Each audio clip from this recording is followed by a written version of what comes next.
Welcome, welcome, one and all. Welcome, welcome. Somebody almost got off camera in time. Oh, forget it. Too late. Yeah. How you doing? You all right? Doing good. I'd like to make an observation about something that just happened right before we came on. We've been doing this 6 years, and Simon had trouble finding the go button just now. He can remember all this stuff about code, but he can't remember where he put his keys, and he can't remember how to start the stream. Okay. But he remembers everything about Flutter.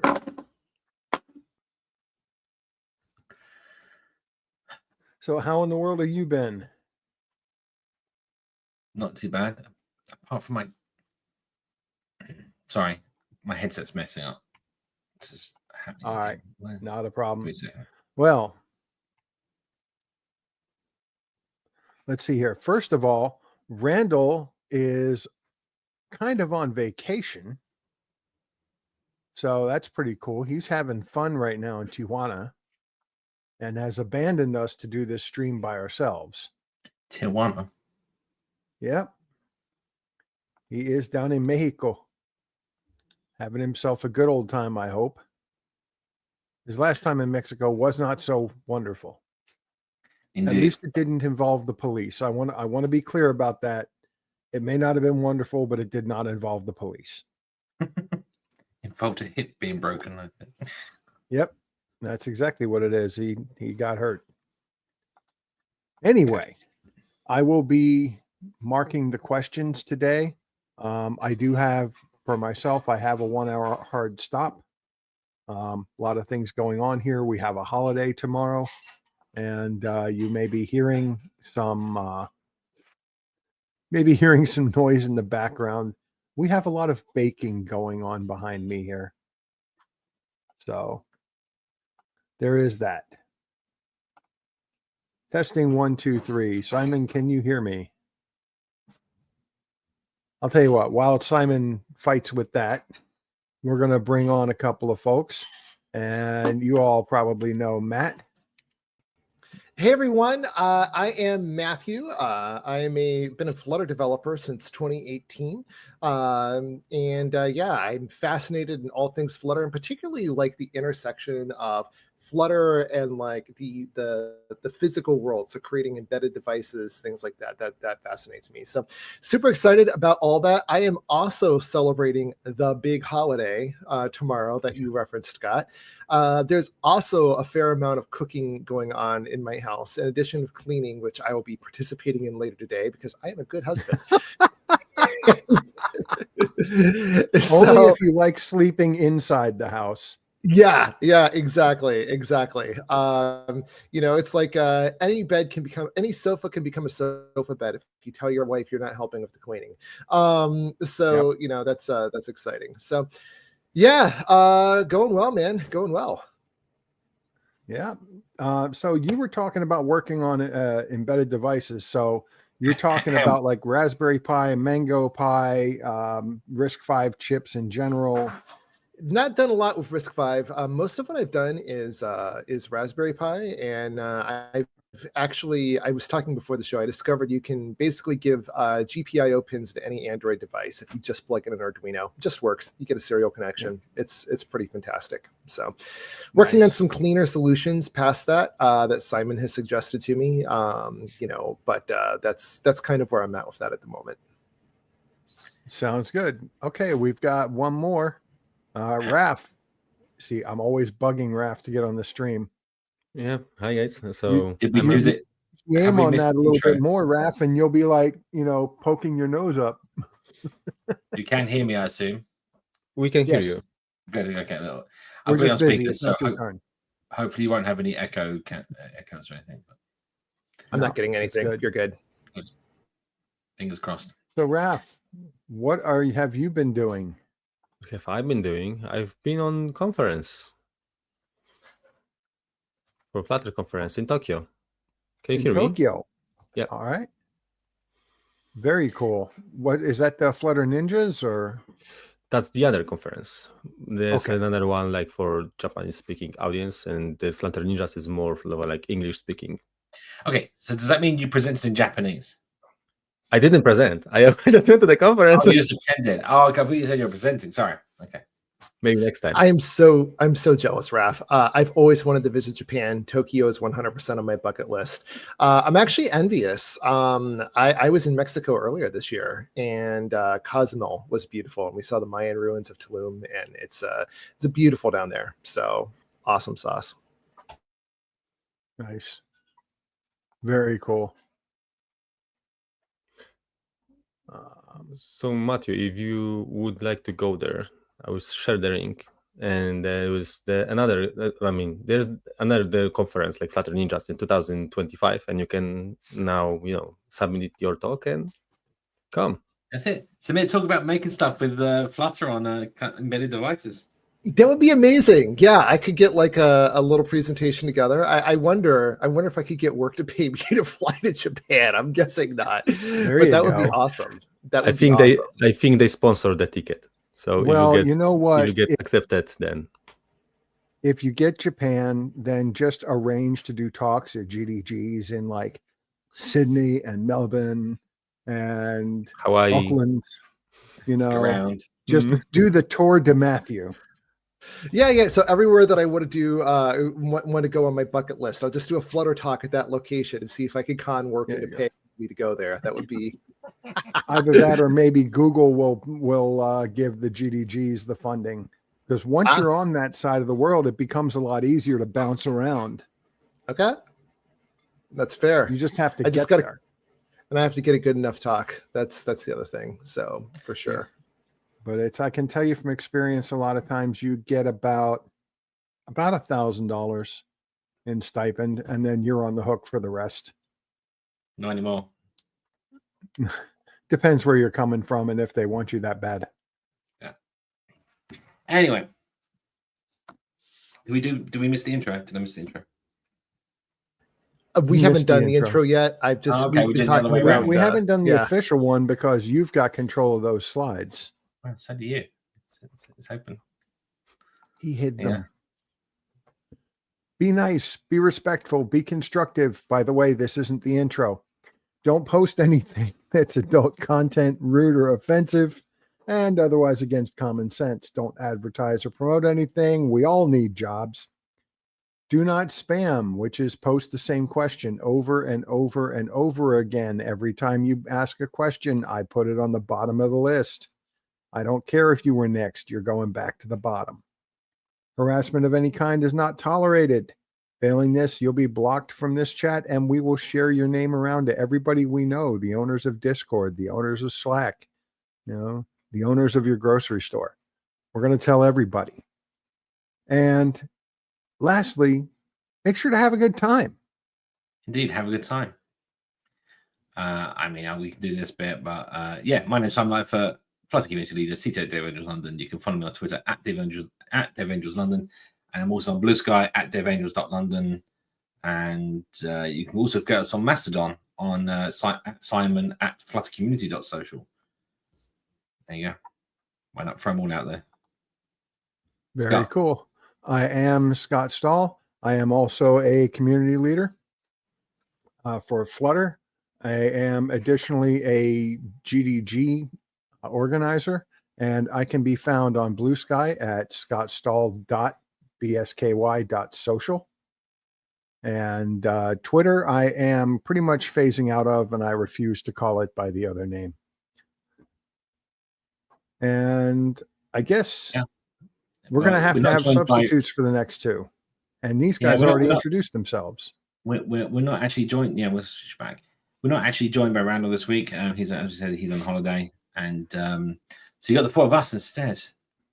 We have a replacement question magician. Scott's doing that job at the moment.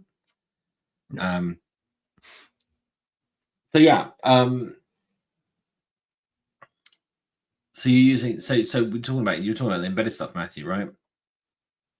You're still muted, by the way. So what? Oh yeah. I Dart. purposely muted myself because I don't want the background noises to come through the stream. Dogs barking, sounds of cooking, all that good stuff. So, yeah. That's something that's super interesting to me.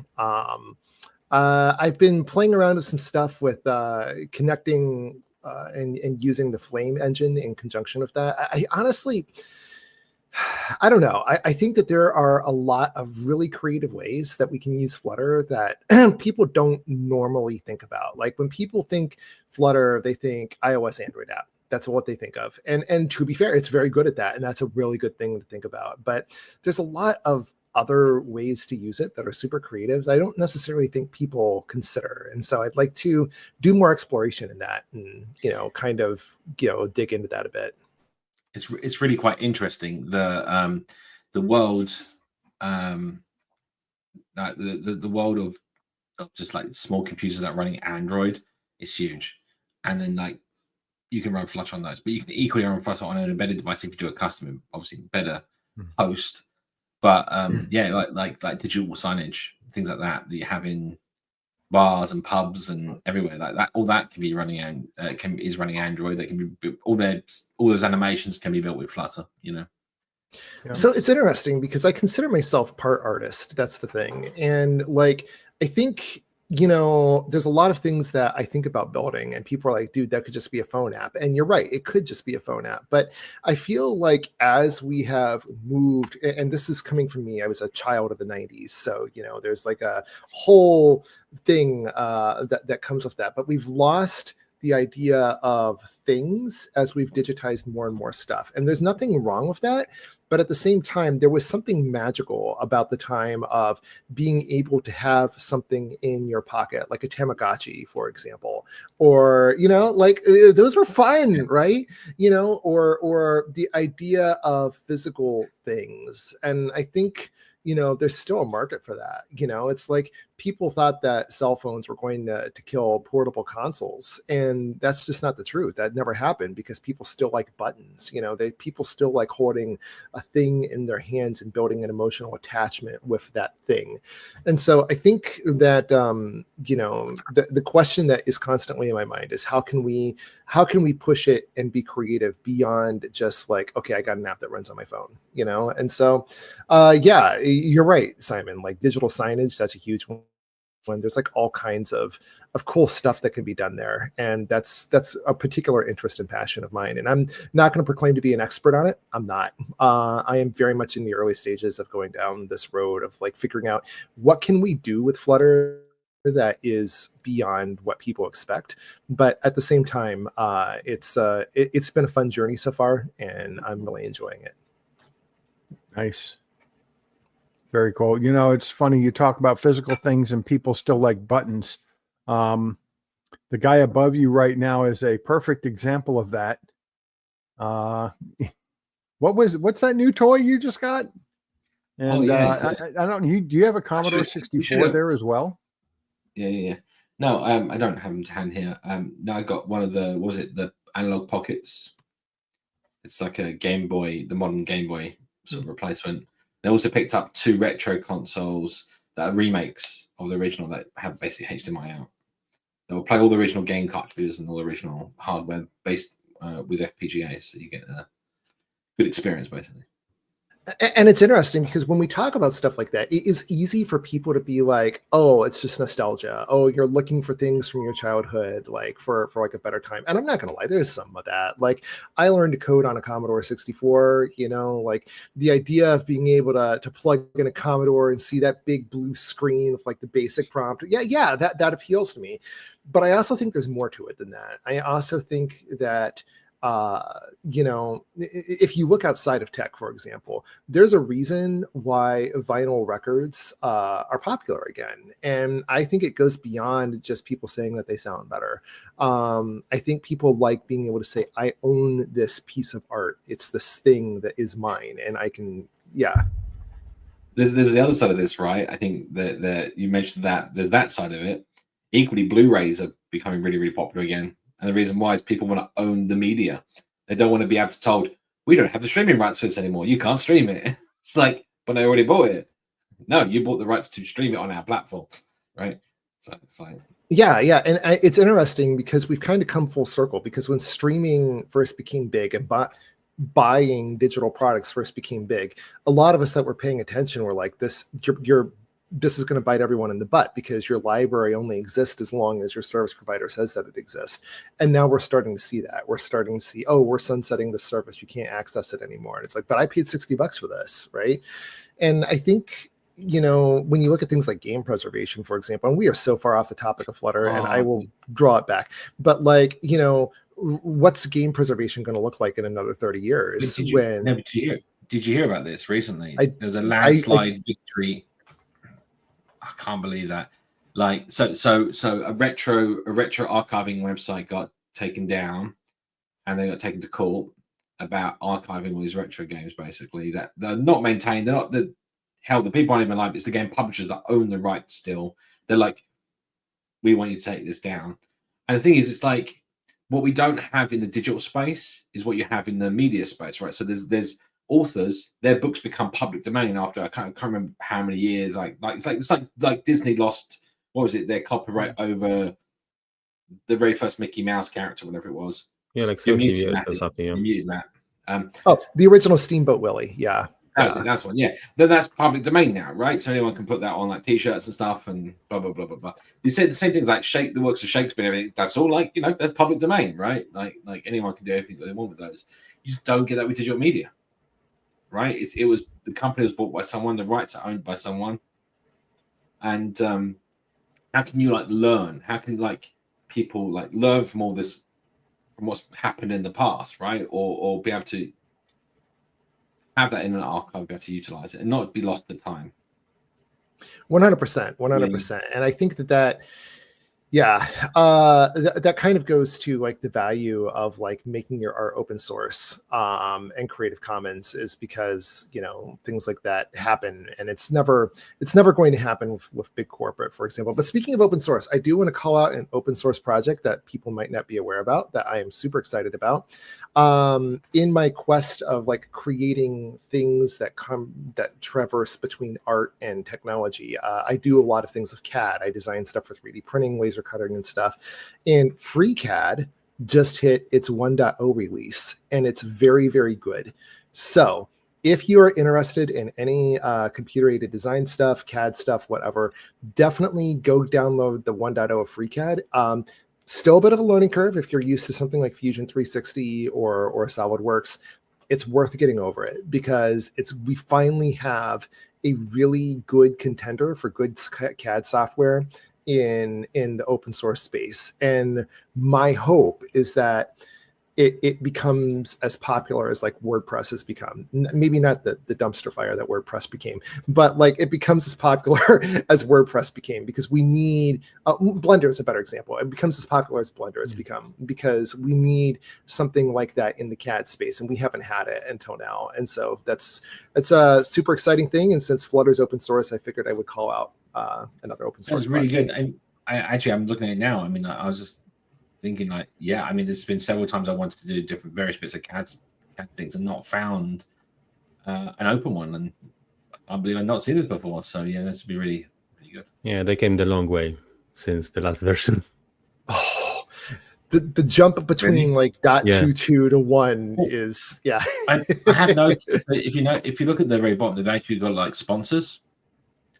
So they've actually sponsored by they've actually got money coming, which of course means that now they can employ people. Now they can pay people to develop it, right? Which makes a difference, right? We said this before. It's like, it's great to have an open source project, but you can't just expect everyone just to contribute their time free when they've got to earn the money to pay the mortgage, right? Mm-hmm. Oh, I'm sorry. Does somebody have a new mortgage? No. Anyway, lucky me. Anyway, so should we get on to some questions? I think we've been stalling long enough. We can start on that, sure. Alrighty. I'm creating a dynamic PD using PDF package. I'm getting too many pages exception because of too many cells in a page. How would I fix this? A dynamic, I guess that's PDF. It's going to be a Yeah. dynamic, Yeah, Probably, probably. dynamic PDF. But I mean, it's I did a lot of playing around with the PDF package about a year and a half This ago. guy might have to fix this. I mean, maybe you can post it. So one of the things we say, first of all, for everyone's watching, don't post a link in the message. We won't get the message at all. The entire message, not just the one, not just the link, the entire message just doesn't come through, right? We didn't forget to say that. And if you want to post, I think Ashutosh, if I'm saying your name right, sorry. Let's call you Ash. Sorry. Anyway, Ash. Post if you go to gist.new, gist.new, you can post a sample bit of code maybe that does what you're trying to do that's causing the problem. And then all you need to do is take the hash, that's the hexadecimal string of characters from the URL after you post it, pop that in the chat, and we can then load it up and see it. The problem with this is it's like you're saying, please guide me. We don't know what the problem is, right? It says it's too many cells. yeah, without Use less code. cells, right? Or Problem solved. there's an upper bound limit which you could probably fork the repackage and change the upper bound limit or something, right? Then maybe just put an upper bound for memory consumption. And in your situation, Or you it might be specifically a want to use limitation that's not coming from the package. It might be a but this is limitation the problem that's is coming from PDF. right. The problem here is without seeing your scenario, it's really hard to give you any direction other than try debugging it, try harder, right? So I seem to have half a memory, and it's the only thing that I can share. And again, you're right, Simon. Without seeing it, there's no way to know for sure. I seem to have half a memory that when I was messing around with the PDF package, if you had a table that tried to extend between multiple pages, it did not like that.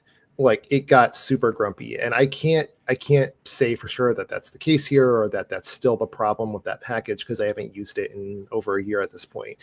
But it really did not like it when you tried to have multi-page tables. And so if that's the case, then it may be a situation where you need to think through like how much can I put inside of a single table, to the point that I tried to figure out, is this table going to extend past a single page? And you can't do that. Like that was a challenge that I had. And my solution was multiple smaller tables that I was confident wouldn't extend. And even then, like if you've got like a small table and you've already got a whole other page of content ahead of it, you still run into problems. Maybe if this is the problem, then there's a possibility here to actually ask for us to remedy it and post a PR back to the author. Perfect. Or generate HTML and just print it. Or generate HTML and then print it. There's the solution. To PDF. That's like write text to HTML. Yeah, right? All the that's how a tables lot and of stuff. PDF generators work. And then use like Android to print this I mean, HTML. that's how it works. Well, yeah, but instead of using the package, then you just stream to file and. Yeah, I mean, you still got the involving native code, not working with a platform. There's other things going on there, right? Like, but anyway, there's still the most. You say it like that way, it's fine. But I mean, this is the trade-off, right? So the trade-off here. Let me just be clear about this so people understand what we're talking about. You can use let's say the platform's got some inbuilt, in this case, it's got an inbuilt PDF rendering logic to actually render out to output a PDF file. It's called a PDF printer.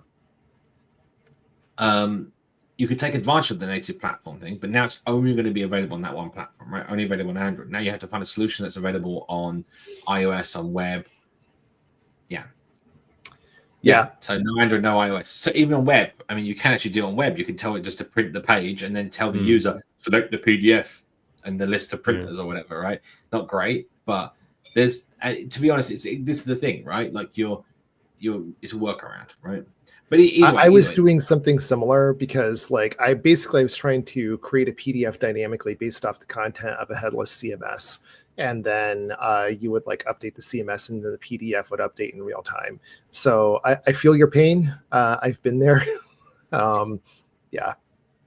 Post a code snippet if you can of the problem that you're receiving, and then maybe we can look at it. It does sound to me like, Matt, with the table that you're just saying, it's it's kind of interesting because it could just be it's going out of bounds and it's failing to take into account the measurements or the math correctly and what it's already used of the table, and then that will flow into the next screen. It could just be a simple little bug like that yeah, we remedy it, and off you go. You're off to the races. Right, I guess next question, because we could sit here chatting about it, but really we need a sample. So Is it okay to use a future builder inside of a build method? When I do, it seems the snapshot isn't ready for a lot longer than the async call really takes to complete. Maybe it's just slower in debug mode. That's strange. The snapshot should be ready as soon as it completes. I'm really. Are you sure the call is really done, or is the call taking as long as it is? No, I mean, I'm asking maybe if some debug tools have been used to figure that out. No, first of all, the first part of the question is it okay to use a future build inside a build method? That's where the only place you're supposed to be using that. Yep. That's the first point, right? And the second point here is you're probably doing what most people do when they use a future build the first time, is that they actually call a function inside of the build method that returns the future. This means every single time the build method runs, it creates a new future, which means, funny enough, it takes longer. Because in debug mode, it might build it 3 or 4 times and release mode once.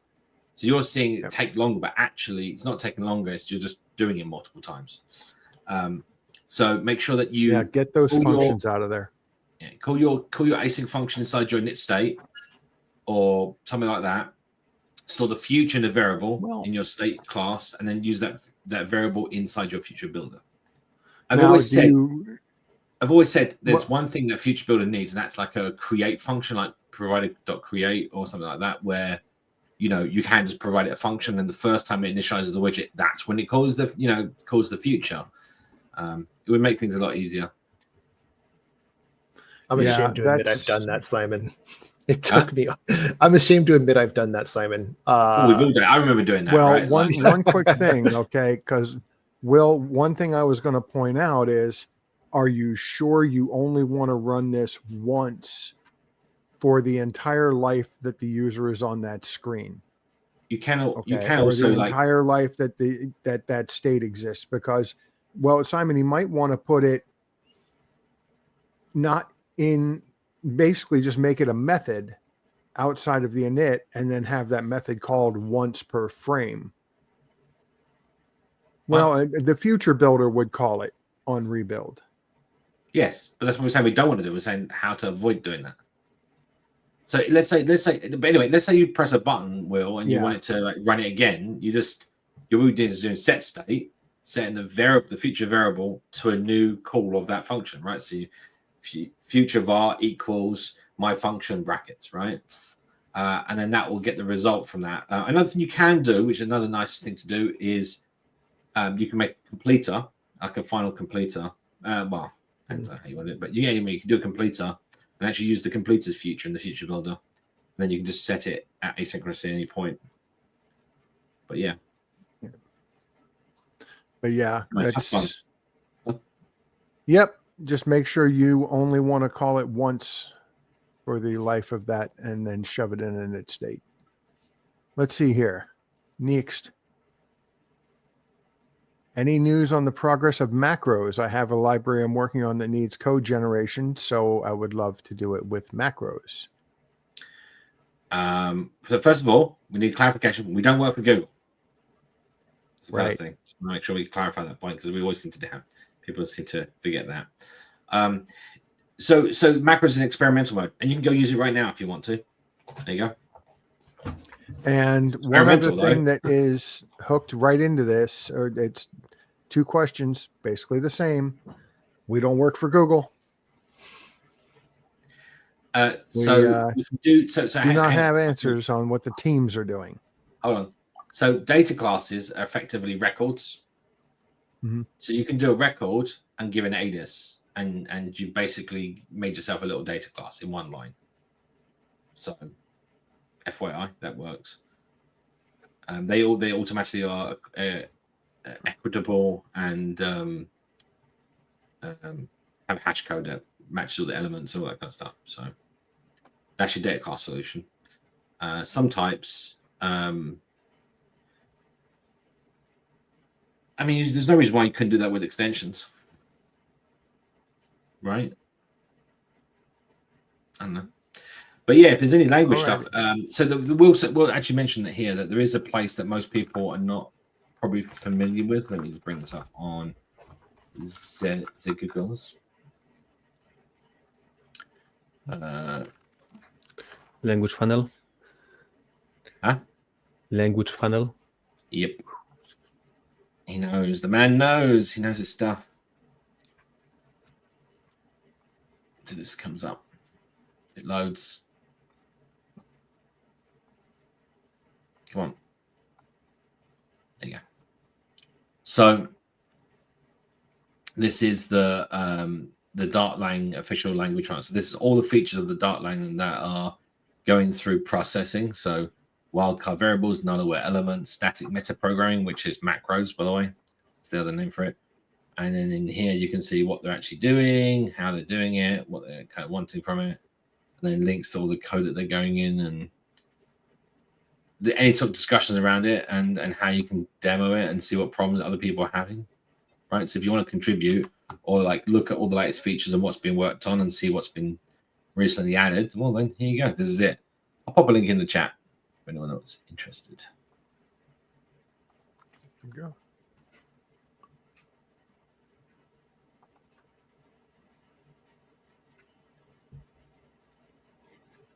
Well, sorry, just before we jump on to something else, this was in the chat. I've lost my buttons. Yeah, wait, where'd that come from?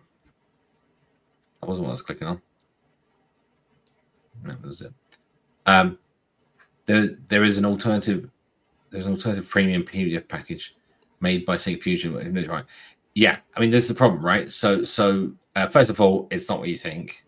If I remember rightly, it's not that great, and it doesn't support all the platforms. And also, it's you say freemium. Yes, it's free if you're doing an open source project. So if you're making any commercial money off your application, you owe them money. You need a commercial license. So be warned. Sync Fusion sounds like a good idea. All their widgets are not that, not to be misused.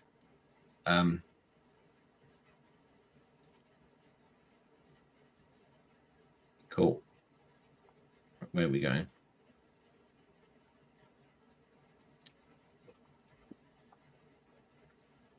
Right. We have another question. Yeah. Okay. Let me drive. All right. Because somebody's messing around with the questions. All right. Okay. Where should I use my file picker so it opens up the system dialog? UI layer or infra layer? Infra layer? Where should I use it? Yeah. Maybe you can re-ask your question. I'm not even getting what you're asking. Yeah. I mean, are you asking how you use a file picker how do you use like the system file picker? I think the question is if you should invoke like choosing the file from like widget or from controller or repository. Oh, from what layer of your application? Sorry. Yeah. Actually, there's something I've got to show.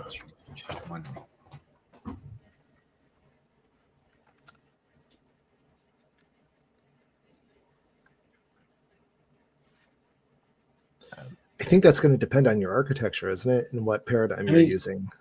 Yeah, Ashutosh, that's what we're trying to figure out. Infra layer. So We're sorry. not sure what that mean, means. I'll be honest with you. It's UI driven. Pick it from the UI. You normally call. I mean, it all depends on where you need to call it from. If let's say you're doing 5 actions and then you need to show the save dialog, well, then you're going to call that from your backend layer, right? From some sort of. But normally you'd be doing it based on calling back to the front end, maybe to display something to the user. Yeah, I mean, use it when you need to use it. Because you're calling it out, right? You're calling it to external component. right? So let's say the person's pressing like the load file button, right? Press the load file button. That button could call out to the system dialog level, the file picker, return that object, and then call your backend infrastructure with the file that's been returned to load that file. That's normally kind of what most people do. I mean, the problem here is when you do want to display something to the user, that is UI, right? If you were to, let's say you had to check the config, let's say you had to do some call to the server to check the configuration to see what file options you could display to the user for them to load, right? They press the load button, you go to your server, you do some asynchronous stuff to see what options they need to load, and then you go to load the dialog, and you're doing that in the back end of your app. Well, now the problem here is the user might have pressed the load button, nothing happened, leave the screen, go to another screen, do something else, and suddenly, boom, boom, it pops up. They're like, wait, what's this? Is this coming from the screen I'm now on? Like, it's not, they've lost context, right? Which is why you normally, whenever you want to display something to the user, you check to see if the context is mounted, to see if they're still on the widget that was initially initiated the request. Yeah, I mean, it's normally something that you would interact with first, and then once they've got, when you've got that selection, save or load selection from the user, then you'd normally go into your own UI and present them with a progress dialog or some other fancy thing. Put it on tap and call it a day. Yeah, exactly. All right. Oh God, Simon, go away for this. Okay. What are your feelings on AI code assistant?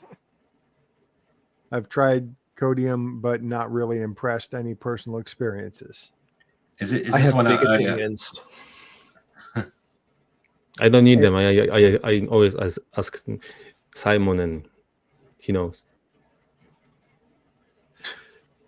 So I will tell you how I use AI, and that is I don't ask it to write my actual code ever. If I've got a question, or if I have, like, I'm not sure how to define this thing, or I want some options for how something could work, I'll ask it a general question and have it give me some general answers. But if you're expecting AI to write your code, I generally find that it never takes the best option, or it takes the wrong option or the wrong path enough times that you end up having to clean it up. And so I think AI is a great assistant, but I would never want to actually writing my code. Like, the best value out of AI comes from when you know what you're doing in the first place. I was going to say, there is a couple of interesting models that you've got, right? So you've got the model which is like going to a AI chatbot like ChatGPT or Gemini and saying, how do I code this for me? And it's spitting out something, right? Versus having the integrated AI stuff, which are code assistants in your UI, in your IDE, where it's actually looking at the code surrounding what you're working on and giving suggestions based on the code around you. That's So I use what IntelliJ. I'm hearing. What I'm hearing is people are asking a question.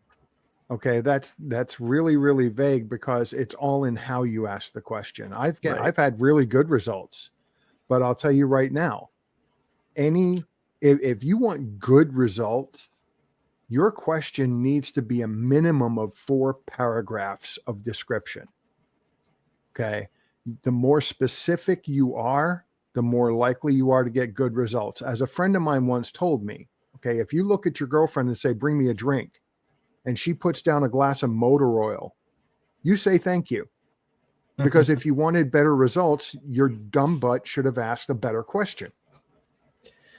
So and that's what it really is like, because you have to also what I call box it in. Yeah.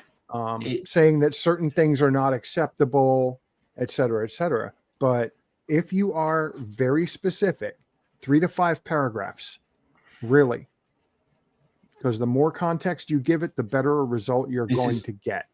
This is if you're using one of the chat style interface. Yeah. Right? See, and that's the thing. That's the thing that I use IntelliJ with the JetBrains AI, which is ultimately backed by ChatGPT.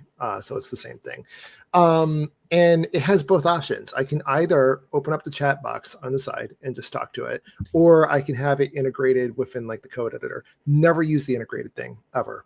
I am 100% over to the chat box side to ask questions. And I would argue, rather than having like a 4-paragraph essay about what you need, I would argue start with a basic question, see how it responds, and then provide additional clarification and just keep refining until you get there. It's the same result at the end, but it's still the same context, same result, right?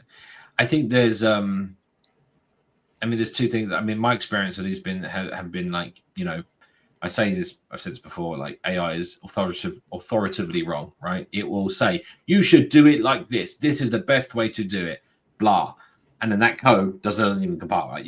It doesn't work, right? This is not the best way to do it. In fact, it's the worst way of doing it or something like that, right? Like it can say something and say, this is the way you need to do it. You should be doing it this way. Yet that's not true at all because you're believing the imagination of a computer at that point, right? It is an imagination. It's just pretending and predicting, even with randomization on the response that it should give you.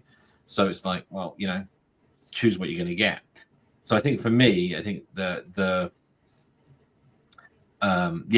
that this is what I'm going to say. It's that's with like Gemini. And then when it came to the IDE stuff, I tried Copilot and and a big part of that is that rolls right into what I was saying. It doesn't get enough context. It is not given enough information to give you a good result. I've seen it. Like with it will examine the code, you'll get some interesting results. The problem is, I think this is the thing. If you've already got a vision, this is the difference. If you've already got a vision of what you're trying to do, and it's predicting things you don't want to do, it's annoying you and getting in your way, which is this experience, right? Because you don't need the predictions and the suggestions. Whereas if you're new or you're trying to come up with some concept that you're not sure about how you're going about it, then the suggestions are helpful to kind of maybe weave you in the right direction, right? And they're the two different scenarios. And it's like, well, one, you want to turn it off on that, and the other one, you want to turn it on for. So I think it's about picking and choosing when you use it. For Just me, as a matter of business, real quick. I'm sorry. 1 second. Go. We have 14 questions and 14 minutes to the top of the hour. When was the last time we were able to do a minute a question? Come on. Speed up. So we're going to cut questions off. Raf, I'm sorry, you were in the middle of saying something about this.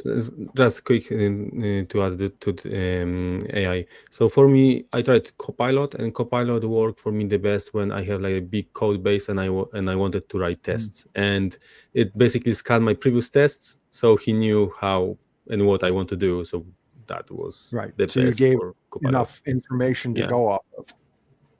It basically saves you from having to type, but it's the thing. It's not going to predict that code from the get-go. It's predicting. Yeah, it's just copying me, basically. Yeah. So this is my point. So you had to be like the good code in the first place. If you wrote crappy code, then it's just going to predict crappy code. Exactly. Yeah. But speaking of crappy code, that is like my number one use case for AI. Is like, I have no idea what this is doing. Paste it in the box and tell me what the heck is going on. Yeah, explain. So nobody will know what it's actually pretty good at that. Explain this to me. I'll be honest with you. The real thing that scares me is what's going to happen, say in a few years, when the content that we have now that's been AI generated, that's now been published, is coming back in as input into the AI system. And then you kind of get in the downward spiral, basically. So that's really the concern I have. That if we don't mark content that's been AI generated, then you're going to be training it based on more AI generated stuff, which can be authoritatively wrong, which makes it worse, right? It's already happened with some of the image models. Yeah, we've seen this on a couple of different models, right?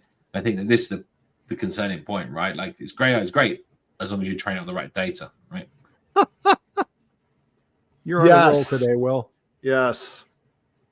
You're on a roll. Right. Let's go. What's the next question? Come on. All right. Yes. We have 14 questions and 12 minutes. Well, no, I mean, you might have to. I'm teasing. We don't have to stop at the top of the hour. But let's top 10 questions at the top of the hour. Yeah. Right. Got 10 minutes. No, I already stopped.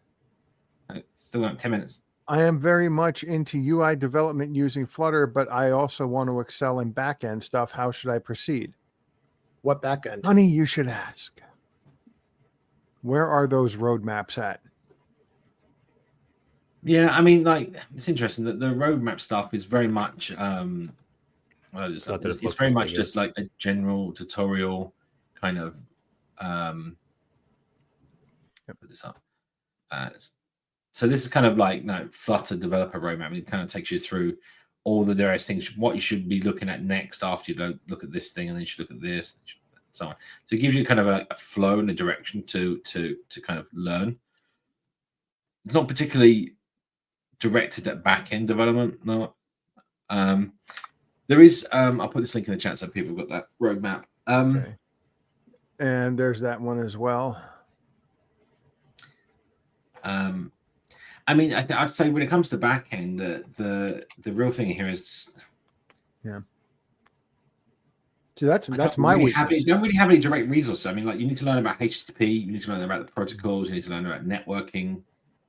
That's the communication side of it, right? To get to that, and then when it comes to the back end, you're just learning about how to build APIs, and that's that. I don't really have any good resources. Maybe I should start writing some. There are good principles to have. So he did respond and say he's interested in either Spring or Django. Should be now.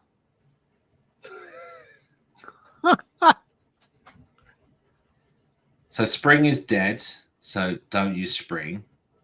For those that don't know, Spring is pretty much a dependency injection framework for Java, which basically means you write your backend in Java. Server pod. It's not only like dependency injection command. It's like whole no, I know. system, I'm right? not scanning this much, but it's basically used for that, right? Someone just posted, "I'm going for Golang," and I feel like that's the answer. I love Go. So Golang, or just use Dart, right? You can use Dart. If you're using Flutter app, share your Dart models and anything else between your front end and back end, and where you go. And that's where we'd say server pod comes in. But there's lots of framework. I mean, sorry, I didn't even speak to that point. There are lots of frameworks you can use, but I thought you were interested in how you learn this stuff, right? Not just how do I build something. There's a difference in what your question was, right? Your question was, how do I learn to do this stuff? Not how do I build a back end, right? So, but yeah, I mean, not exactly dead, but I mean, it's Spring is not dead. I just mean like it will never be dead. There's too much enterprise. It's one of those things. Like, well, it's used by enterprise Java installations. It's never going to be dead. They've got like 20-year agreements like COBOL on uptime. I think it's just the fact that you want to be moving with the times, right?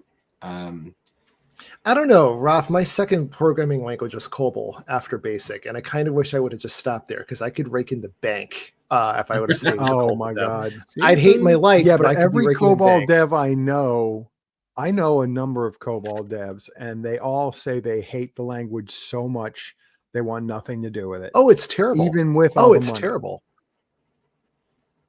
It's fair. Well, at least you can, wipe your tears with the money. Some days I really feel like I should learn COBOL and just take the money and run. Honestly. Especially since you can get cushy government jobs. Yep, probably. Where, yes, okay. When I say cushy, I don't mean easy jobs. They're not easy jobs. They're a lot of hard work. But there's a lot of job security. You're almost never going to get laid off, especially if you know COBOL. They don't want to let you go. So if you want somewhere that you can be there forever, and you're not afraid of being trapped there forever. I've forgotten the word I was trying to think of. Oh, it's going to bug me. Matt, you just saw Matthew? the private chat. Sorry. Yeah. Never mind. Yeah. Doge? Isn't that you talking about Dogecoin? Nope. Moving on. No politics. Let's move on. Anyway, Anyway, yeah. So Next when it question. comes to backends, you can learn about HTTP, RESTful API calls, all the kind of stuff that revolves around that, like not making your APIs stateful. They should all be stateless, and also making sure that the same inputs produce the same outputs every time. That kind of stuff, right? Like there's rules that you can do. You can look up API design and find those things. But yeah, there is actually a name for this, and for the life of me, I can't remember what it's called. I'm trying to find it, but it's not coming. Yeah, you got API versioning and all that kind of fun stuff. But yeah, you can look up this stuff. And again, like as we said, if you've got like using something like Serverpod, which just brought up on stream, then that will take you all the way there. And you're just doing like the bit of application logic on the. That's it. I can't say it now. Yes, that one. Yeah, just take some popular framework and look how they are structuring, and you should be good to go. How the hell how do you phrase this? Let's bring it up on stream. Come on, tell me. How do you say this? Don't ask me. Idempotment? Idempotent. Idempotent. Potency. Idempotency. Idempotency. Idempotency. Idempotent. Yeah. Idempotent. Oh no. That sounds like a No, that okay. sounds like a terrible Apple product. Yes, I'm proud to announce the new Idempotent. To me, it sounds like a faster terrible than health condition for an older man. I'm going on mute now. Anyway. But yeah, that is one of the most important things to that's literally the word I was looking for. That's the most important thing you should learn about different APIs. And there's also fault tolerance, circuit breaking, error handling. Like there's a ton of things that you can do on the back end, making something stable and good use. Anyway, Next question, please. question. Yeah. Okay. Let's get our mind off what I just said. Anyway, barrel files, yes or no? I saw a discussion about this causing slowdowns in the IDE, like the analyzer taking 2 to 3 seconds while trying to use a code snippet. But this only happens in big projects. Okay. Sorry. So barrel files is in files that have lots and lots of classes in one. Is that what you're trying to? Is that what you're? I am think the so barrel glad that you're file confused by that. I'm sitting here like, Yeah. what's a barrel file? I've heard the sorry, go ahead. term. I have heard ahead, that Rob. term, but I can't As far as I remember. know, the barrel file. Hey, why don't you the go ask barrel ChatGPT? file is the file that when you are exporting lots of other files. So you have like, I don't know, you have. Oh, yeah. Oh, big bunch of export. Yes. Yeah. Oh yeah, Got it. do that all the time. I mean, I wouldn't overly use it. So this is okay. So what you're coming down to is okay here. Okay, what's the best way of explaining this? You need to think about what the compiler's doing. If you're really trying to work, if you're trying to write effective source code, you need to understand what the compiler's doing, right?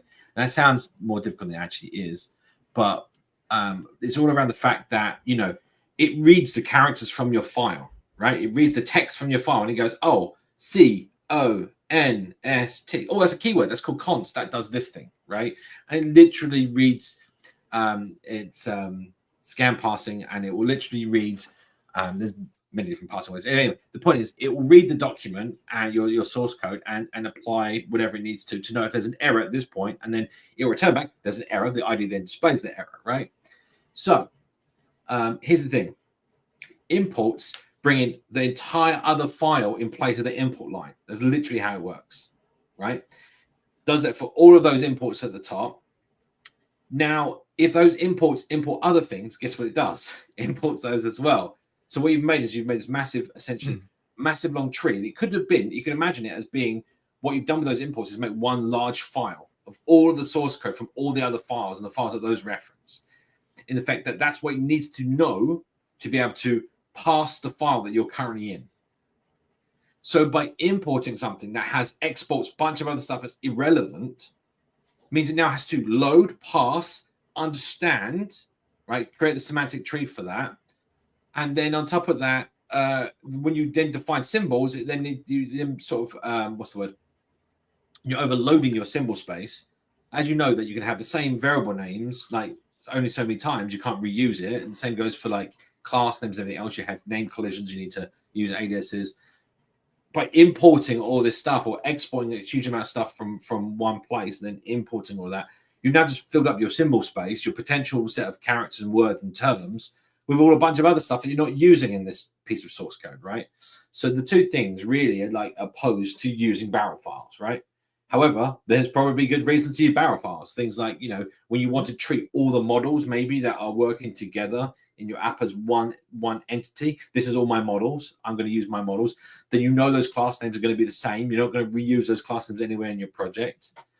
Then use a barrel file, right? So yeah, I mean, most of the time you're going to be using a good set of your models, a good proportion of your models. But yeah, if you, for example, let's say you're making a repository just for posts, right? Well, you don't need to deal with users, let's say, in that. So you're not having to include all your models, just include the post model, right? Import that. Don't import the barrel models file, which exports everything to you. So yeah, I love how the answer to this is like most other development questions is it depends on your circumstance. It depends, yeah. Yeah. And another thing too is if it's not a very if it's not a whole ton of files that you're exporting. Now, Simon, correct me if I'm wrong, but it sounds like this makes absolutely no difference whatsoever in the end result export, in the end result compiled code, in the actual executable. No, because it won't make any difference, but it's going to take a lot longer to compile. Correct. And so it takes a lot longer to analyze and to compile. Analyze, yeah. And then there actually have been issues recently that were found inside of the Dart parsing engine around multiple package use.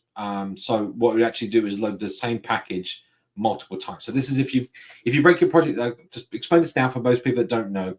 If you had a project that was multiple packages, and each of those packages, let's say imported, let's say you had like 5 different packages, they all import a models package, right? That models package would exist in the analyzer for every single other package in memory. It wouldn't just have one copy of it. It would have a copy for every single one. So your memory would explode when you had many packages referencing many other packages. So they've solved this now. There's a new workspace feature coming out. It's not ready yet. I never had a problem. I solved it a long time ago. Yeah, it's more called RAM. 65 gig of DDR5. More RAM.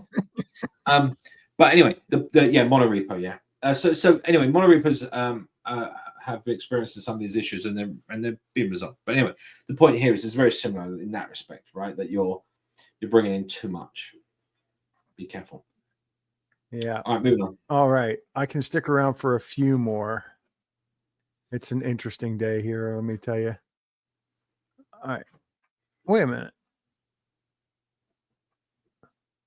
Is it good to have a shared package to export all the most commonly used utility packages like DartX, Collection, Consume, other feature models inside the same app? Isn't that what we just spoke about? I was about to say this is exactly the conversation we just had. It's phrased a different way. Two different people. They are slightly different. Phrased right? very differently. Yeah, a little bit different, but yeah. Well, they're slightly different. So basically what the person's saying is they've got, let's say, 5 different packages that they're using all of their other packages. So you can actually make a global export file and export it. That works. However, now what you've just done is now, again, what we just said, if you just import that one export file, you're now going to explode your namespace, right? With your symbol namespace. However, there's a trick to this. You can actually have, I've done this before, it works really well. You can have a top level export file for each of those packages. So let's say you've got like, you just hit DartX, Collection, I don't know, server pod, whatever, right? You can actually have you import them into your common package. And then in the top level of your common package, you can have a DartX.dart, Collection.dart, serverpod.dart, and each one just exports the entire other package. So what you've kind of done is you just basically made all your dependencies under one pubspec file, and that's all you've done. You still, because you're importing by file still, so you're still only importing the package that you actually use and utilize, rather than all packages. All right. This one says that it's a question, so I let it go through. Yo, Sai. Hey, is this Dan? This is Dan. This is Dan. You know I- Dan. I Dan, have a Ryan's decent good. question for you guys. Go. See, I told you it was equal to a Q. Um, Have you guys got much experience working with the pre-built package theme? I think he just means like the forest of themes. no, Theme Forest is a No, website. Theme Forest. It's a Okay, website Theme where you can traditionally get I didn't WordPress even know themes. Theme Forest had actually gone ahead and done this. There's a few I didn't websites. There was what was it? Ant. Oh, what was that company? What was the development company in India? Ant Flutter development company in India.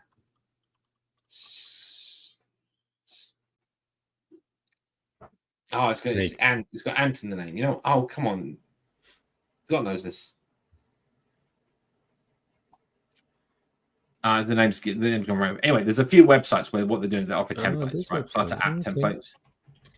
You know what I'm talking about, Raf? No, but I've seen this website I'm before. digging around here and just not seeing any yet. Didn't get the name. This is going to bug me. I can't remember the name of it, and it's going to really bug me that I can't remember the name of it. But anyway, no, I mean, I've not actually tried them, to be fair, Dan, and I think the chances of them being great code is debatable. I mean, how much are they going for? That's the thing. $19, $30, $18. And they actually got like a $1 section on $69. their website now for like Flutter apps. Is that it? Yeah, I just searched Holy Flutter. smokes. Yeah, $25, $16. Salon Booking Yeah. Mobile App UI Kit works on Android and iOS, Flutter, and Windows. $14. Where are you seeing these? Go to okay. I'm just gonna paste the link into the private chat. It's basically here. I'll post it. Oh, Mm. okay. There we Yeah, go. I just searched That for should be Flutter in on chat Theme now. Forest. Yeah, I can bring it up on screen. Yeah, that's what I did. Yeah.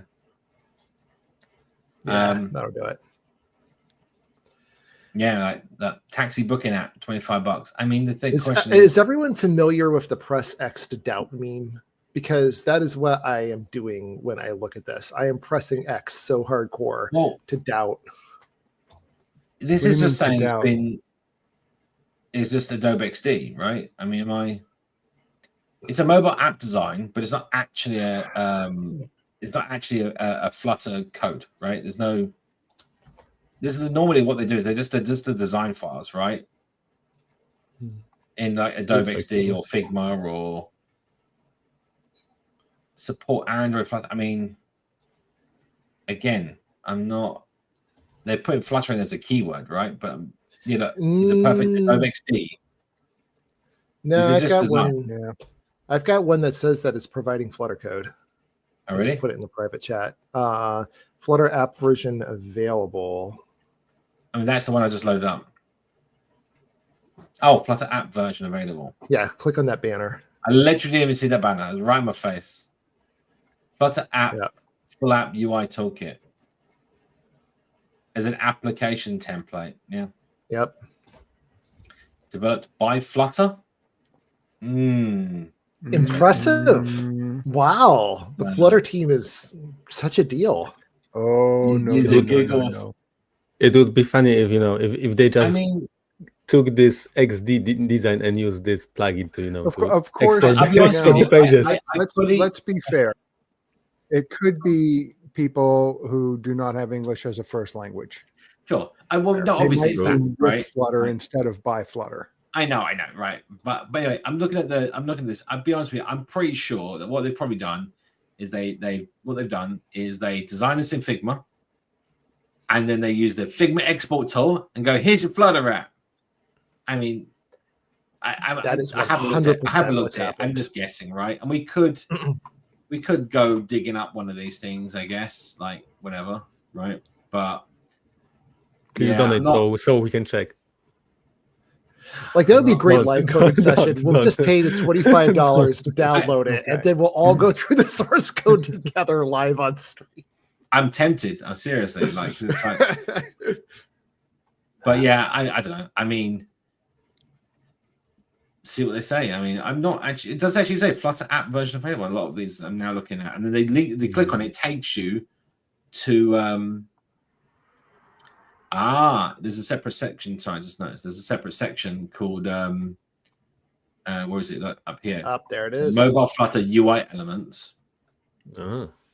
And this is where they come under. So these are all actual software version Flutter 2, Flutter 3, Flutter 1 to 3. Yeah, I mean, like, at the end of the day is I highly doubt that they're that good. Just sadly I mean, it's maybe, you know, there's also like, you know, it's 42 people just bought that. I mean, was it what have I got in here? What was that top one? 50 people. That beauty salon one, 70 sales. There's 70 exact same apps out there. Yay. Yeah. So totally off topic here, but something I think we should be plugging is the new Flutter forum. Yes. We should be plugging that. And it's being hosted by It's All Widgets. And I just posted the link to it. It's All Widgets latest. I don't know why Hillel set it up that way. He did. It works. You know, let's not break it. No, latest is just the page it redirects you to, because Right. That's what you're looking at. Yeah. Okay, itsallwidgets.com is not the forum though. Oh wait, forum.itsallwidgets. Never mind. You're welcome. Anyway, yeah, forum.itsallwidgets.com. Yeah, so if you're not signed up, sign up there. A lovely, persistent way of communicating and solving Flutter specific issues. Yep. And if anybody's still trying to get that down there, it's forum.itsallwidgets.com. It's No laid out spaces, really well. no underscores. I like it. It's laid out really well. I like it. Yeah. Is it using Discourse? Yes. Right. So, alrighty then. Let's see. Okay. Please let me drive. Why is a constructor not const by default? Maybe it's just because I'm using my own live templates, but I have not seen a non-const constructor in a very long time. And I think the point is why not have a keyword non-const, right? As in, like, by default, if you don't specify. No, I think they're saying that they're seeing constructors that are not const by default. Which is how they are, yes. All See, I've been constructors using my are own non-const templates, by which default, I've got them const. right? But you mark them as constant by adding the extra keyword. So it's like, well, why not have it the other way around, right? If they're always going to be const. The question is, well, you can't have a variable that changes in a non-const, right? I think. Well, Anyway. I think what they're saying is that it's not const by default, and that the linter is probably nagging them every single time. So why not just make it const by default? Don't know. Ask your question again with better detail. Right, next. I mean, I don't know what to add to this, right? Because it's not.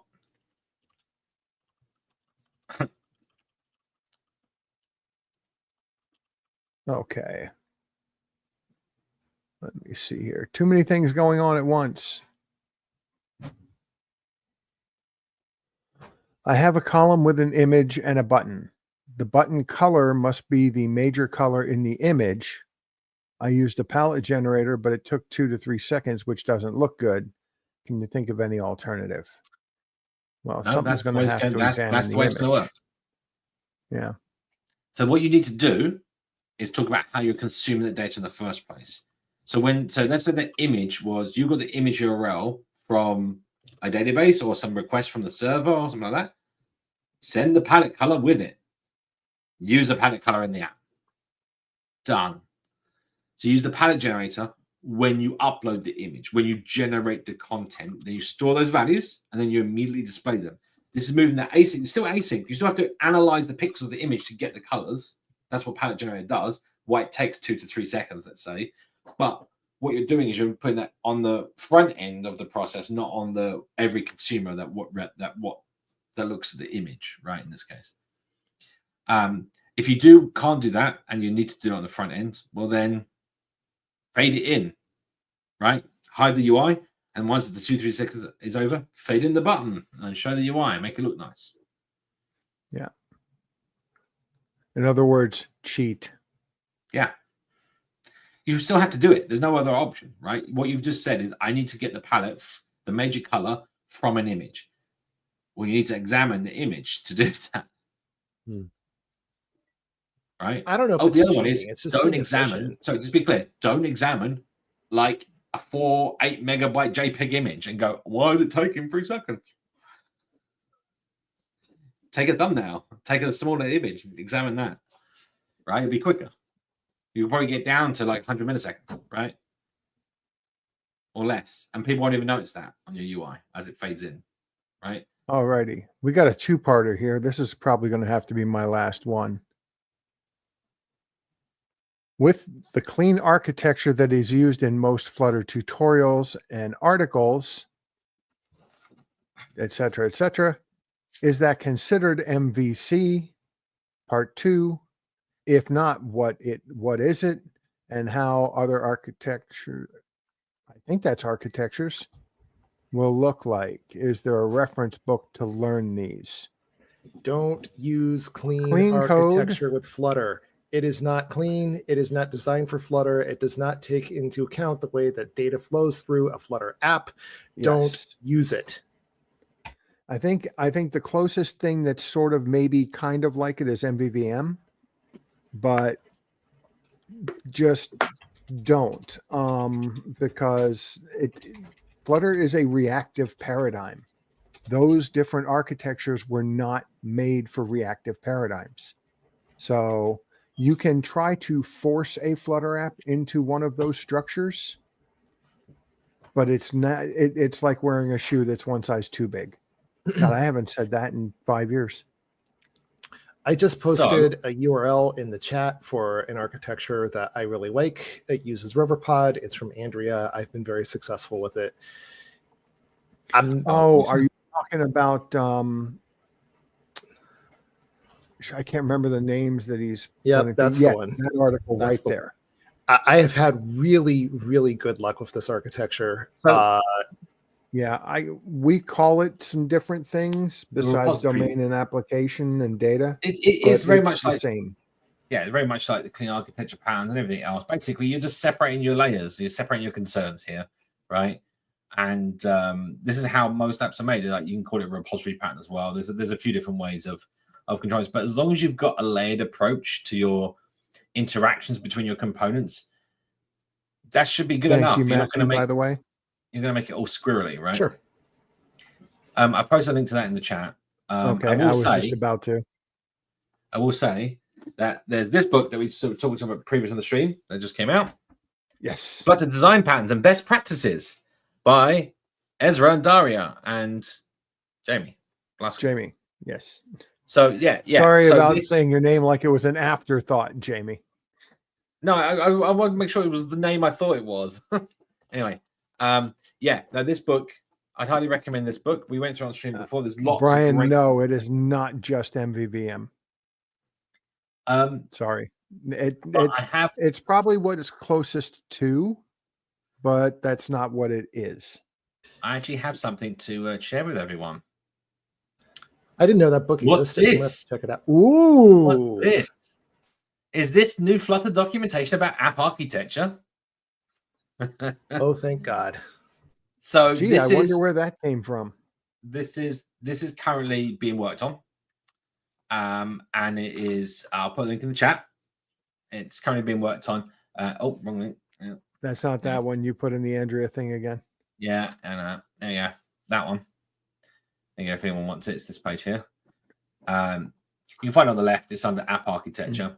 So this is what you call the repository pattern, right? The one they're describing here. This is what myself and many others have been using for years in mobile apps, and it works well, right? And this is, again, it's just very similar to what you just saw, separation of layers, and you're essentially interacting with data. You can go through this. You can read up about like the different models and how it works. There's a bunch of explanation there. You may not agree with all of it. Just take some of it then. Like this is the idea here, is just to give you some concepts. And one architecture is never going to be right for everyone or for every situation. To take what makes sense. Like when we talk about these repository pattern, I don't just stick to this one way of doing it. I'll augment it and change it for the necessary for the whatever you're building, right? But And the general approach, if you use Flutter block, that dictates your architecture right there. So, you know, this is the kind of idea here, right? You got your UI layer, you got your logic layer, and you got your data layer. And you can keep the, like, you'll see these are phrases that we've said on the show time and time again: single source of truth, unidirectional data flow. These are going to explain these concepts, and so you can understand how they flow into state management and how you can test your state management and how you can build upon it. And a lot of it is taking the best characteristics of Redux and doing it without killing yourself in all the Redux boilerplate. You know, the unidirectional data flow, all of that, keeping to those good principles. But yeah. So I had quite a few people talk about. It's kind of interesting. I've seen some discussion around this, and it was like a lot of people like, we don't do MVVM or view model, and we don't have. Here's the thing: a view model is only necessary if what you're displaying is not directly related to your view, right? So let me give an example here of something I see quite often. It's a very common pattern on mobile. I can try and explain it simply. You've got a series of data that you're getting back from the server. Let's say we said about blog posts, right? Each blog post has a different category attached to it. Yet you want to display a category heading in a list between each set of blog posts, right? Now, what you've got is you've got your data model, and then you have a view model. You need a model that explains the way that you actually want to visualize that data on the screen. So what you can do is you can take that data model, then you process that into a series of view elements, or whatever you want to call them. I know, view posts, post view models. And each one of those can be, it's a category one or it's a post one. And then you've now got a serialized list of how you want to display it. You then put that to your view, and your view can then just go, oh, is this a category view model? I'll display the category header. Oh, is it a post model? I'll display the post one. And so you start with a list of posts with category fields, and now you've got a nice UI that's built off of that. That's where view model comes in. That kind of like you're processing the data in some way. It's not just direct to screen. But anyway, yeah, and this kind of model on the back end, having a repository and service and having the data flow through. This is essentially what happens everywhere, right? Like this is very common. This is the repository pattern in a nutshell. But yeah, there's no need for me to talk you through this. Like you can go read the docs.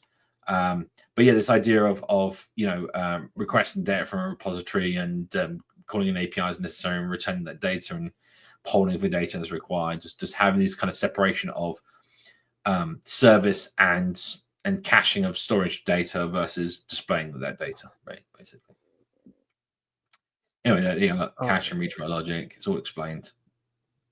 Right, and there are recommendations on places you can learn, and there's recommendations on what you should and shouldn't be doing. So separation concerns, use clearly defined data and UI layers. The reasons why you want to do this, you need to read all of this. There is a little mention of MVVM up above.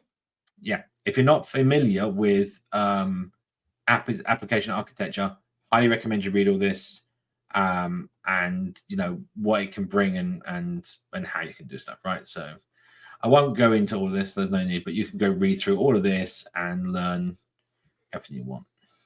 All right. I'm really glad that there's some actual documentation on the Flutter website suggesting architecture information, because that has been a question for years that people have had. Yeah, and I think in the lack of guidance, people hear the phrase clean architecture and like, I want my architecture to be clean. We'll just use that. And it is, anyway, it is so bad. There's it's like anything, like you can go way overboard. It's like, I'm going to make it, I'm only going to have my function be 10 lines maximum, and I'm going to split it all up. It's like, great. So you just add a lot of boilerplate to your code base for no real reason. You could have easily just added a comment line behind that 10 block, 10 line of code inside that function and achieve the same thing, right? So I think it's about taking everything with a pinch of salt, right? Finding what works for you and your team and your application. For sure. All right. And And with on that note, I was about to say the same thing. I have to hop off. we're for a both meeting. running away. Yeah. All right. So I have to hop All right. off. But thanks for having worries. me And I on. think- It was really good to see everyone. Hey, Enjoy your holidays. Thanks. yes. Thank you. This is Raph, Thanksgiving. Is this are you gonna be we going to celebrate sleep? independence? I am going to sleep. Yes. No, Yeah. we have a few more questions. But it's no problem. Couple more Raph, why are you going to sleep? It's the morning where you are. Exactly. Yeah. True. It is. 1, 2, Right. No, it's 3:30. Oh, 3:30 in the morning. Yeah. Oof. You right. are. Come on then. is a All right. trooper. Bye, everyone. Have a good one. 3:30 Fukushima time.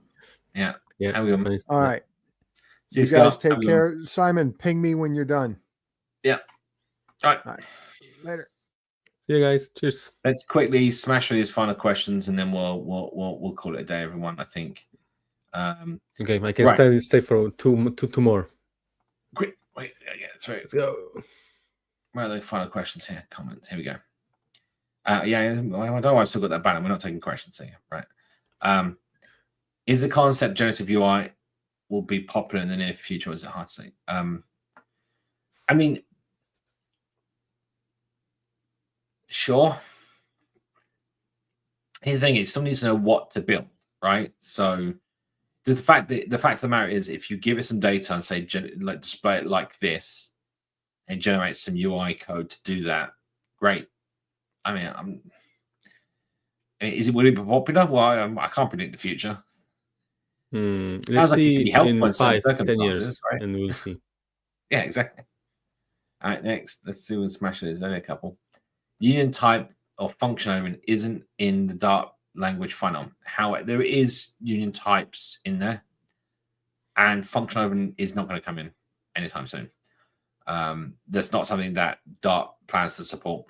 But union types are around. In fact, at the moment, we can do.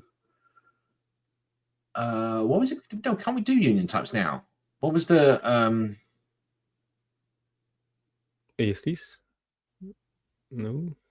Yeah, because you can do final classes and no, sealed classes. You can do sealed classes. You can make union Yep. types from a sealed class. Yeah, so we have sealed classes, Liz. So if you go look up Dart sealed classes, you can build union types from that. It's not the same as having two disparate types that you're trying to union together, which is if that's what you're talking about. Maybe I'm thinking of something else. Sorry, but yeah, there is in there. It has been spoken about. So find the issue. Do some Googling, you'll find an issue for it. Definitely in the pipeline. It may not be called that. Next. What do you recommend for handling a list of items and editing a single item? I'm trying to avoid rebuilding the entire list if a single item is changed. Maybe general. Okay, really simple. Make keys on your items and you've fixed it. What's happening is, if your data changes, it will you rebuild the widgets. That's fine with the same keys. The widgets are just the configuration. The underlying elements and render objects stay the same. They will keep with the widget based on its key, right? So here's the rule. Here's the only rule you have to remember about keys. If you have sibling widgets of the same type, they need to be keyed. That's the only hard and fast rule. If you don't do that, you're going to get unnecessary rebuilds of those siblings. So, for example, imagine you've got a list of list tiles, right? Each with a different post tile, right? Let's say we're talking about blog again, right? You delete the top post, right? The data reloads. Now, what's going to happen is that data that was in there, sure, it's gone, but it's going to reuse the text from the first one and put it into the first one. It's going to rebuild every single one of those because it didn't know that those widgets were the same ones because they weren't keyed. So what would happen is if they were keyed, you delete that first widget, it goes, oh, I'm just going to move these items up on the screen, essentially, right? And reuse all the same stuff that was already there and not rebuild anything, right? It doesn't even have to re-render. It knows that their layout is not changed, right? So you get like by missing keys, and normally when you get those kind of problems, right? So yeah, add a key to your siblings and you should be fine. So I'm just going to smash this. Feel free to add something to these if you wanted to. I will. In-app, after payment confirmation via web view redirect, my app doesn't come to the foreground.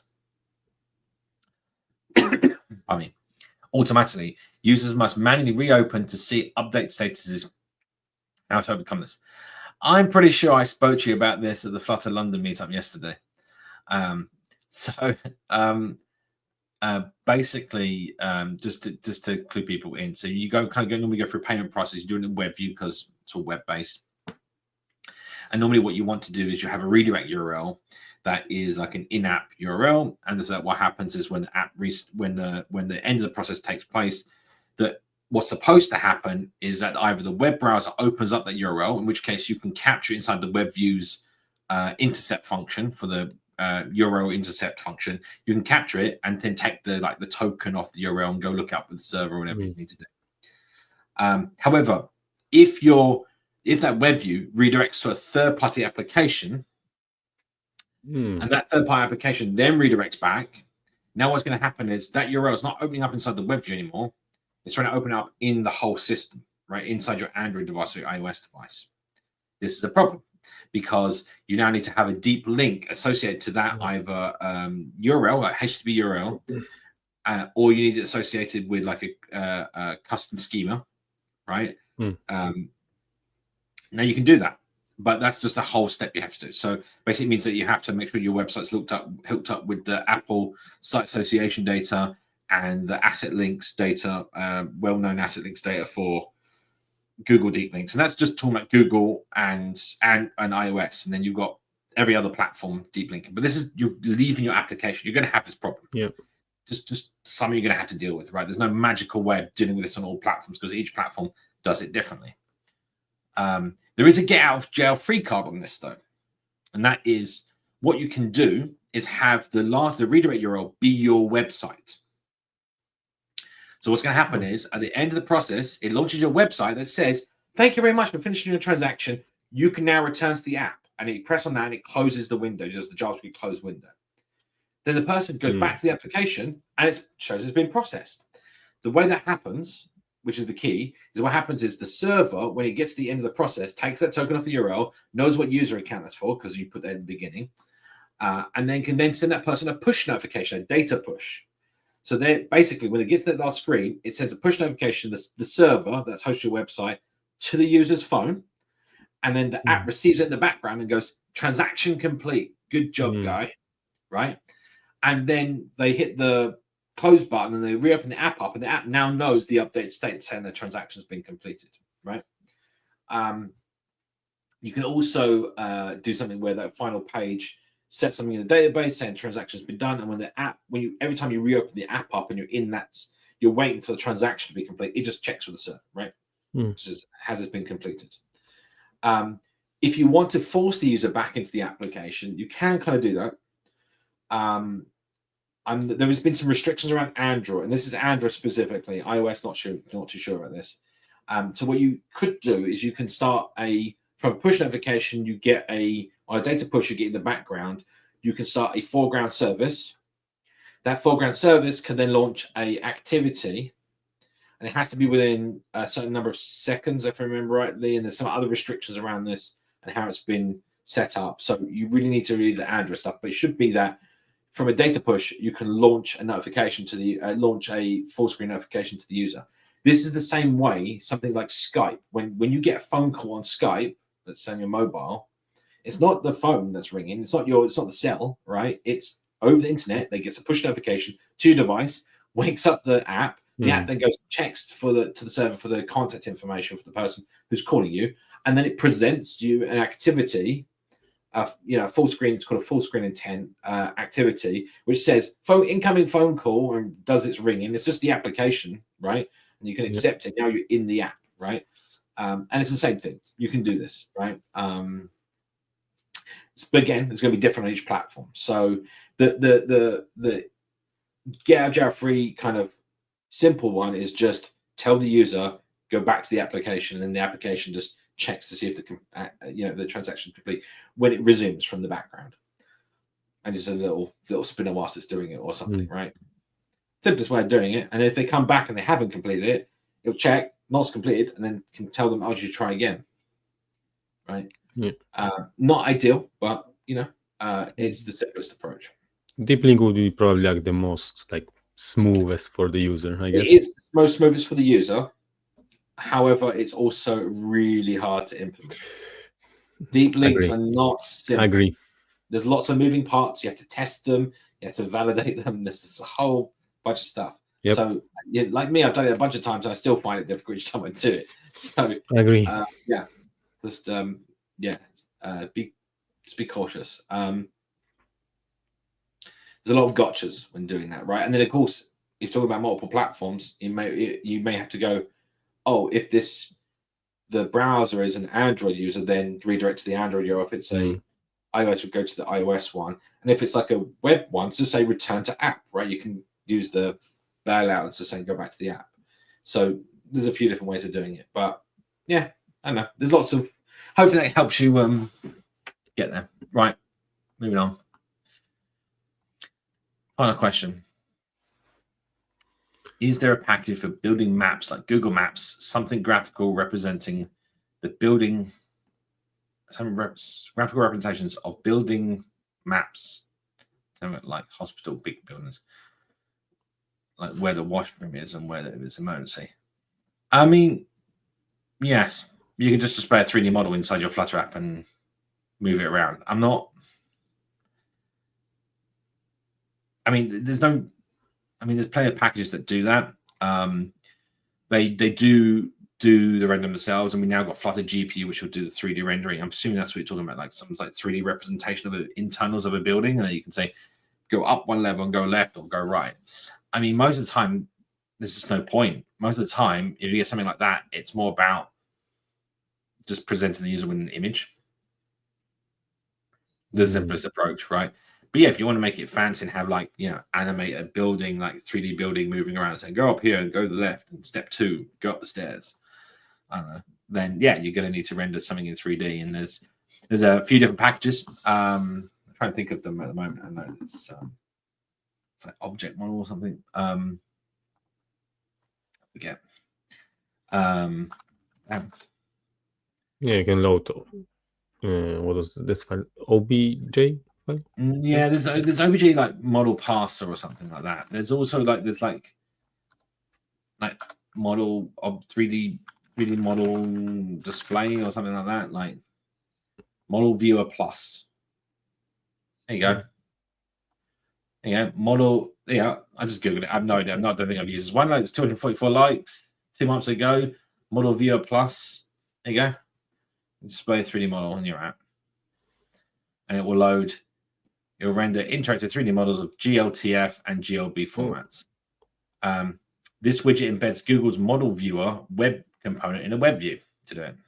That's one way of doing it. There you go. Or maybe that means if it's on web, it does that. And I don't know. Have a look at the source code. If it works, it works. Yeah, there's. Yeah, unless he wants to do some AR stuff that he scans the QR code and it shows him AR core. You go to right or whatever.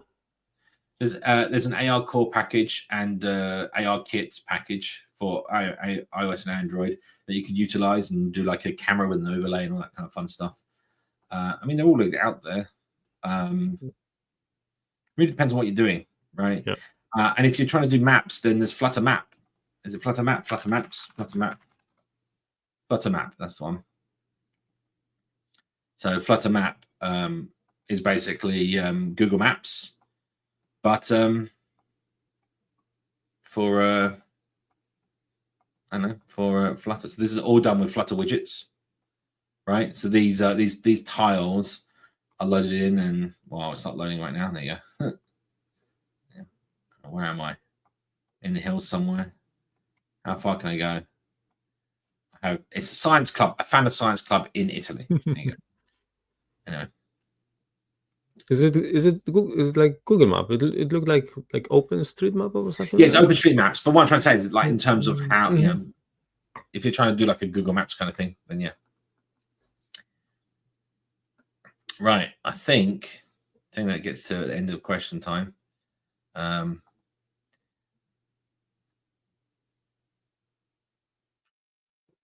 Let me just hang on. Let me just answer pull up ones that came in the chat. They're not so they are not tying the two design systems in together. They're actually making bare bone widgets. They are actually separating material and Cupertino outside of the main library, and that's already underway. It's going to take time. So you'll have a separate material and Cupertino, like we have the Cupertino icons package. You can basically separate them off, and we'll just have to. You can still import them like you would do now, but there's a separation of this is a button widget versus this is a material button widget, right? Because too many people, we see this, and this has always been, we've said this on the stream every single time. If you're fighting the widget to get it to display the way you want, well, you're doing it wrong, right? You're basically using the material design and trying to get it to look not like material design. Well, then just build the widget the way you want it, right? You don't need to use material button or whatever button, right? Elevated button or whatever it is, because that's all follows the material design guidelines, because that's what it's supposed to do. You can just build your own button, like gesture detector, changes the state, done. Yeah, as for like bare bone widget library, I think there was like proposal for this, like yeah, no, they're doing it now, right? Clean canvas, blank canvas. I forgot. Blank canvas. Yeah. So so for people that don't know, it's flutter.dev/design, I think. No, design docs. I can't remember now. My brain has. Hang on, I will find it.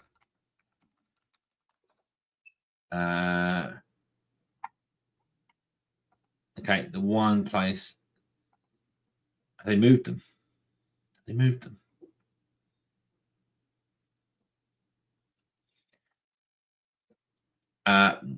Well, there's a now archived page of active design documents. I'll bring that up and I'll share this with everyone. So this is all of the different design documents. As they come up with concepts of what they want to do, they build a design document. And this used to be hosted on the website, so they've changed it. And I remember that somebody telling me they were doing this.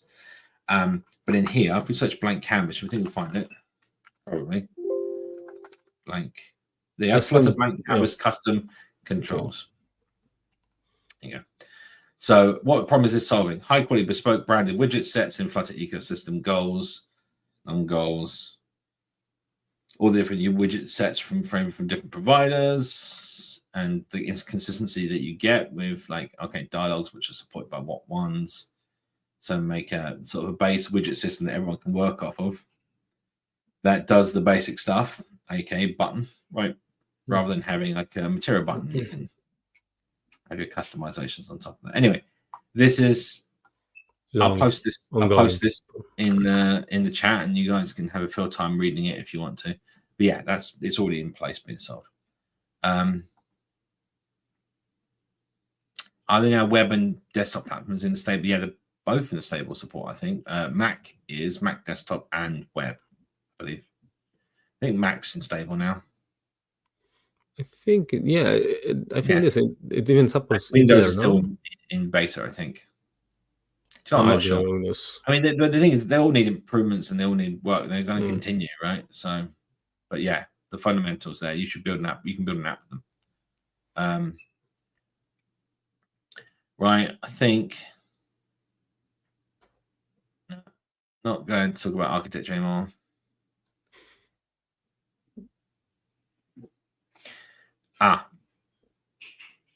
You could rephrase. I think this is the person we're asking. Why is the implicit constructor not const?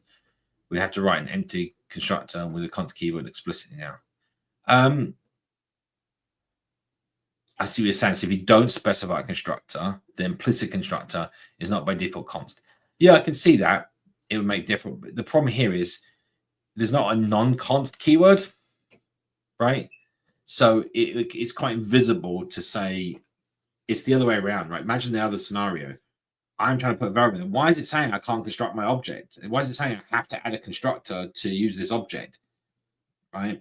Because my variables aren't final, right? I can see it would be the same both ways. It's just it's annoying you because you have to put the constructor and the const in it. But for most objects, you don't want the const. There's quite a few times you don't want a const constructor.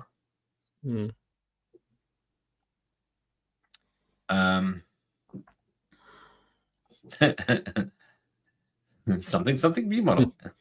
Yeah. You're most welcome.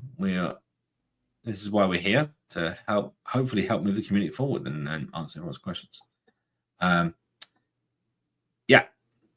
Put your PDF question on Discord, please do. There'll be plenty of people popping around normally on Discord and everywhere else. Be sure to post code, because it's the best way to have someone visualize the problem that you're having and get to a solution.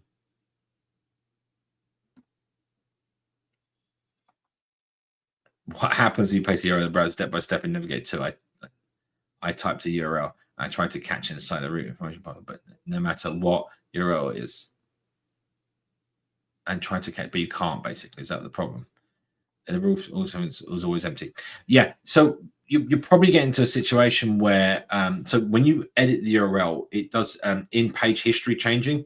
So you actually need to open up a fresh tab and go to the URL fresh. If you just try and edit the current tab, it directs that history session to the JavaScript that's running. So you're not going to get the same behavior as like a fresh URL browsing into your web app. So that's one thing. And you also may want to check the URL strategy you're using, if you're using the path strategy or the fragment strategy. Those might make a difference the way you're actually passing the route as well. Be careful you're not passing it the wrong way, because it will, for example, if your default is to the fragment one, and if you're using that as a hash, then you put the path right in the URL. If you do that, if you just put it in without that, it may load it, but then that is not going to be provided as the fragment, and therefore it's going to think it's blank every single time, right? So just have a look at those two things. Right, that's it. I'm using keys. I'm always using keys. I'm using keys is still rebuilt. Yeah, but they may be built, but are the widgets underneath being re-rendered and re-laid out and re-changed? Probably. Well, they won't be. So it's not a problem that they're being rebuilt. I mean, you should only be rebuilding what's on the screen, because you're using slivers, right? Like a custom scroll view or something like that, or list view builder. So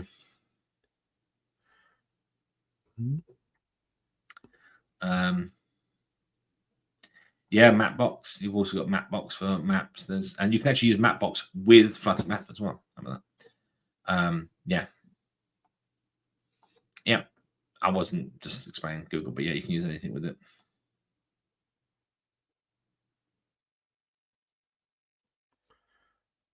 I think that's all. What's this? You don't have to use material, but making a button is more than a gesture center. Yeah, that's when you can use things like an inkwell, and you can use other things. Or this is the problem: is like you look at this and you go, "Oh, it's more than this. It's a shortcut accessibility." Well, then make one widget called button that has those things that you're using in your project, and now you can make all your other buttons based off of that.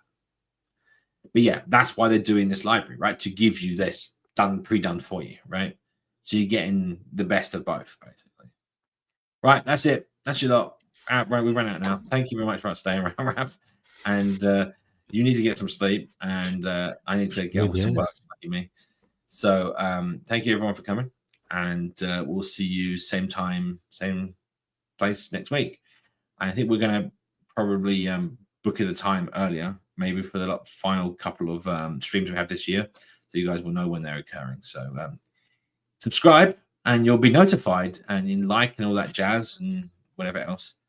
And bell. Yeah, you'll get notified when we get published the next ready streams. All right. Thanks, everyone. Bye. See you. Cheers.